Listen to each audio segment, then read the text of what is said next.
Chapter 58 to 59. I've never heard of Kumo shinobis being good at earth release. Are you trying to be a mole? Yuto massaged his right arm.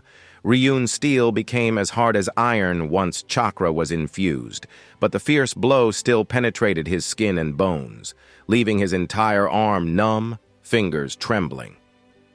I'm no mole. I'm the cool killer. Fool. Just chill. It's my skill. Killer Bee's tone was odd, akin to an amateur rapper eliminated in the first round of a talent show, but despite the humorous tone, his oppressive presence was undiminished. Wearing sunglasses with vibrant bronze skin, black pants, and a white sleeveless shirt that showed off his strong muscles, Killer Bee stood confidently. Behind Killer Bee, through a torn curtain, a round hole in the ground was visible. He had advanced through this hole to stand in front of Yuto. Eight-Tails' tentacles dug that hole. I need to channel more chakra to my optic nerves to monitor underground. Yuto thought silently, veins around his eyes bulging further. The sound of rustling leaves came from behind. In his Byakugan's vision, Jujiro Uda stood behind Yuto, flanking him with Killer Bee. Surrender, Konoha Shinobi. You're no match for Lord Killer Bee. We promise you won't be killed here, Jujiro said, though concerned about his friend who had been knocked away. Oh? Is this what you're after? Yuto chuckled, pointing to his eyes. Sorry, but my Byakugan has been caged. A Hyuga branch member. Jujiro was stunned. A Byakugan with a curse seal couldn't be transplanted or removed. The plan was disrupted. He glanced at Killer Bee. The hunter's hands must be steady. Beware of this cunning bird, you heard? At the moment Jujiro looked at Killer Bee, he let out a strange howl and charged. Seizing the distraction, Yuto ran to the right. Killer Bee reacted swiftly, facing him after he covered only 20 meters. You're not rhyming right. Gotta fight with all your might, Yuto shouted, as his right arm roared like a lion. The monstrous strength exploded again, but before Yuto could strike, Killer Bee retreated using the collision's recoil. Lightning flickered, muscles fully activated, and he circled Yuto at high speed. An amateur constrained by rhymes, a true singer touches the soul, takes control. Bang, bang, bang, bang! Killer Bee's blade clashed repeatedly with Yuto's chakra arm armor. Whenever Yuto tried to break free, the lightning-wrapped blade forced him back. Yuto realized he was in trouble. Though Killer Bee had a quirky personality, he was extremely calm in battle and clearly identified the flaw in Yuto's technique. Lion's Fang Bite was a powerful jutsu that required a direct linear charge to maximize its power. Yuto could defeat or kill most of Jonin with it in a head-on clash. However, Killer Bee found a counter. He struck before Yuto could build up speed, weakening each charge like a shield. Though alone, Killer Bee became a cage trapping the lion. A brutal technique feared the soft, continuous attacks.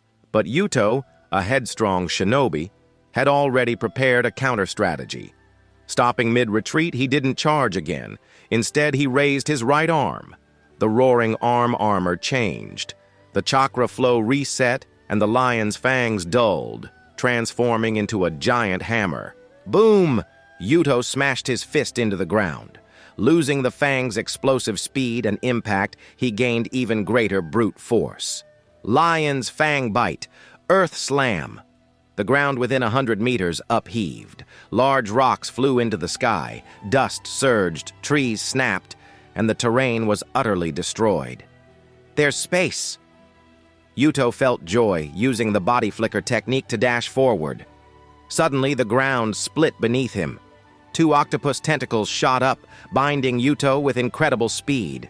The branch member sneered, preparing to use Lion's Fang to blow the tentacles away with heat and wind. Just the mass of Eight-Tails chakra can't stop me now. However, as he raised his hand, Yuto felt a sudden exhaustion and pain. I don't have enough chakra, Yuto realized. He could maintain Lion's Fang for at least 10 minutes, but he'd already used too much chakra, defeating a Kumo Jonin and destroying the land. His chakra reserves were depleted. He wasn't a Senju or Uzumaki with immense chakra reserves. The chakra arm armor dispersed. Yuto had to spin and release revolving heaven while retreating. Bang! He was bounced away like a ball, landing heavily in the distance. "Fool! You think you rule!" Killer Bee rushed over, drawing a short sword. If he couldn't take the Byakugan, he'd kill its bearer. Ninja wars were always deadly. However, as Killer Bee landed, Yuto gave a sly smile, pointing to the ground. "Goodbye!" In his peripheral vision, Killer Bee noticed an explosive tag on his foot. An explosive tag? Just one? My lightning release can handle it, huh? The Eight-Tails Jinchuriki's pupils shrank. He recognized the tag. At the center was a circled bow character, connected by lines to 4 identical bow characters at the ends. The Land of Lightning, having ambushed the second Hokage, knew this technique well. Mutually multiplying explosive tags. Killer Bee smelled death. A massive chakra surge erupted, ominous and furious like a natural disaster.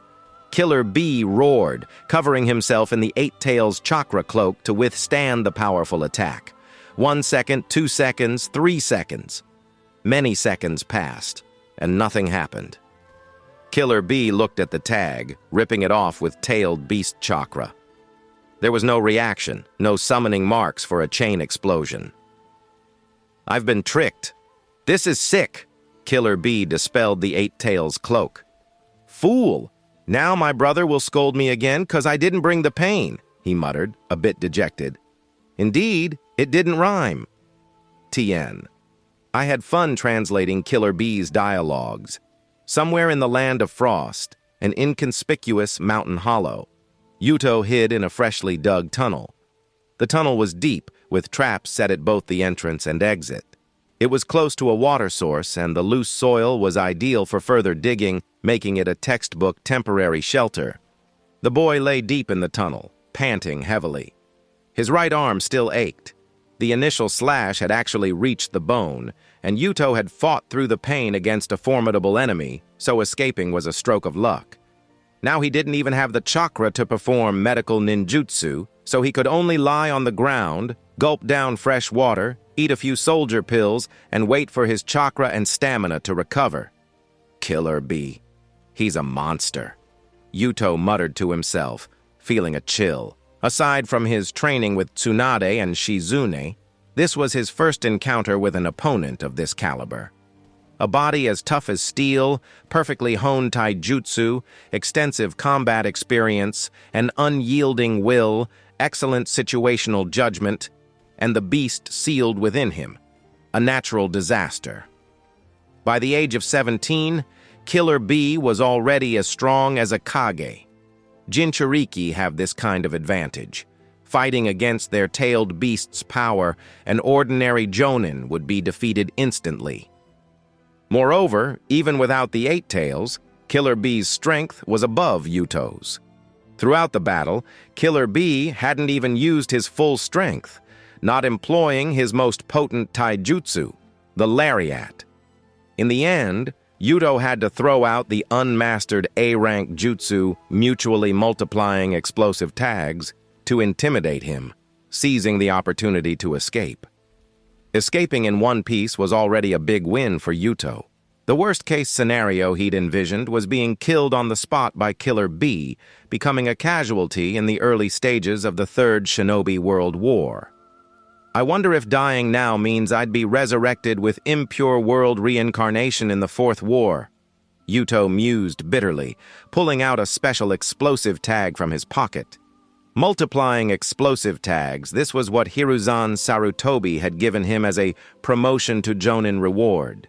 Originally, suitable mid- to long-range jutsu for the Hyuga clan were rare. Hiruzan couldn't find anything suitable right away, but when Tsunade discussed Yuto's combat characteristics with him, the third Hokage had a sudden inspiration and gave him this technique. The straight-line burst speed, faster than lightning body flicker, was truly impressive. Using this strong point as the core, a series of tactics could be built. Defining mid to long-range jutsu hinges on the effective range for attacking the enemy. For speed-type shinobi, this effective range can be significantly shortened. Close range, mid-range, long range, it's all relative. With someone as fast as Minato, any jutsu in his hands is long range. With the speed of the lion's fang bite, Yuto could easily approach the enemy. At that point, whether planting explosive tags around or directly sticking them to the enemy wouldn't be difficult. After the second Hokage developed this technique, he often paired it with impure world reincarnation, sticking the parent tag on the revived person for suicide attacks.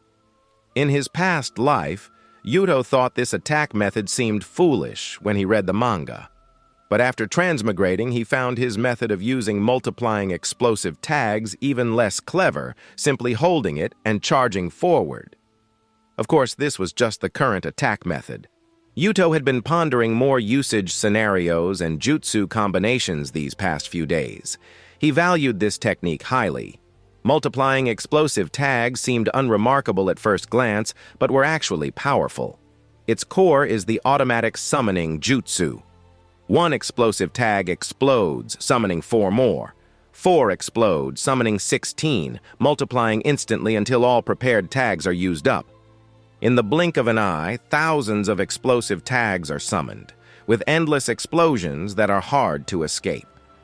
In the Fourth Shinobi World War, the reanimated Tobirama Senju used this technique against the Ten-Tails Jinchuriki, Obito Uchiha, with great effect.